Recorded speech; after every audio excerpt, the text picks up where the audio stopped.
বাতিজাতদেরকে সাথে করে যখন আমরা একসাথে সকলে আসলাম, আসা দেখি মাশাআল্লাহ অনেক সুন্দর সুন্দর পাখি এখানে, নানান রকমের নানান বাহারের পাখি। এটা হচ্ছে কোন দেশের পাখি আমি জানি না, শ্রীলঙ্কার না কোন দেশের জাতীয় পাখি সম্ভবত এটা।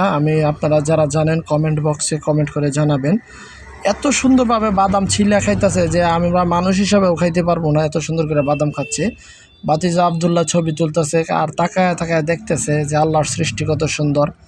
আইমান আবদুল্লাহ এবং আমরা সকলেই তারপরে আরেকটা জায়গায় পাখি আছে অনেকগুলো, সেগুলো দেখার জন্য আমরা ওই সাইডে চলে যাইতেছি। তো শিকল দিয়ে রাখছে, অনেক সুন্দর নিরাপত্তা এবং সব কিছুই আসলে অন্যরকম একটা অনুভূতি আলাদা। ঘুরতে বার হলে আপনার মন মানসিকতা বিভিন্ন সময় চিন্তাধারা সব চেঞ্জ হয়ে যাব। আপনার সবসময় ঘোরার জন্য চেষ্টা করবেন। আমরা হালকা পাতলা ঘুরি কারণ আমাদের কাছে ভালো লাগে, আমার কাছে সবচেয়ে বেশি ভালো লাগে ঘুরতে।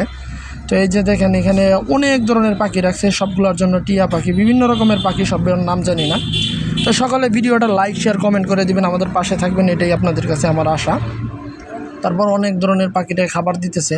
সাদা এক ধরনের টিয়া আছে, এগুলোর নাম আমি সঠিক জানি না। তো কবুতর আছে, গুগু পাখি আমাদের গ্রাম অঞ্চলে ডুফি বলে, সেই ডুফিও দেখলাম এখানে, আমাদের দেশি পাখি, এবং বাহিরেরও আছে। সব মিলিয়ে জিলে সবই ভালো লাগলো। আরও ভিডিও আছে ইনশাল্লাহ পরবর্তীতে আপলোড দেবো, আপনারা দেখবেন।